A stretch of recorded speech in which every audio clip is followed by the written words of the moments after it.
यहाँ पे हमारे पास है चैप्टर 1 क्लास 12th का द लास्ट लेसन, जो बुक फ्लेमिंगो बुक है उसका चैप्टर 1 है लास्ट लेसन। ओके, तो उसी के बारे में हम स्टडी करेंगे। चलिए पैराग्राफ 1, एक एक पैराग्राफ को हम हिंदी इंग्लिश दोनों में एक्सप्लेनेशन देखते चलेंगे। चलिए स्टार्ट करते हैं। पैराग्राफ 1 टेक्स्ट देखिए सबसे पहले। I started for school very late that morning and was afraid of being scolded for I had not learn my lesson on participles. For a moment I thought of running away and spending the day out of doors. English में इसका explanation देखिए। The narrator Franz is late for school, he has not prepared his grammar lesson participles. He feels nervous and even thinks of skipping school and enjoying the day outside instead of going to class.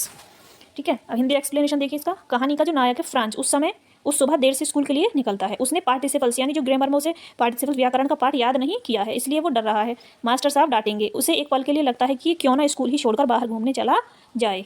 देखते हैं हम second paragraph. Second paragraph में क्या कह रहा है।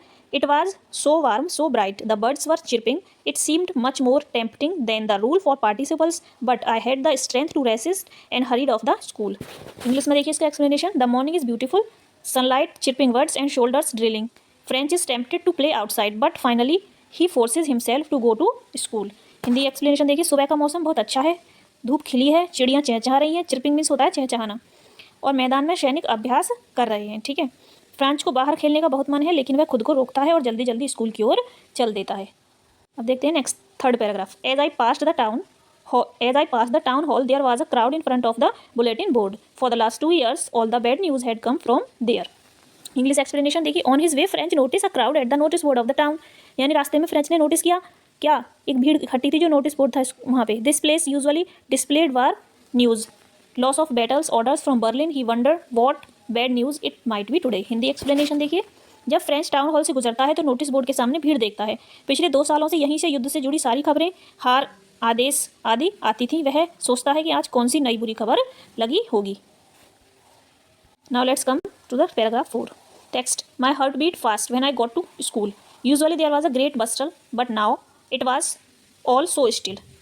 At school, French finds an unusual silence. Normally, there is noise of opening, closing desks, students repeating lesson loudly, and teachers' ruler tapping. But today, the classroom is strangely quiet. क्या है इसका Hindi explanation. School पहुंचकर France का दिल तेजी से धड़कने लगता है। आमतौर पर वहाँ शोरगुल रहता था, डस्क की आवाज़, बच्चे पाठ दोहराते थे, मास्टर साहब की छड़ी चलती थी, लेकिन आज सब कुछ अजीब तरह से शांत था।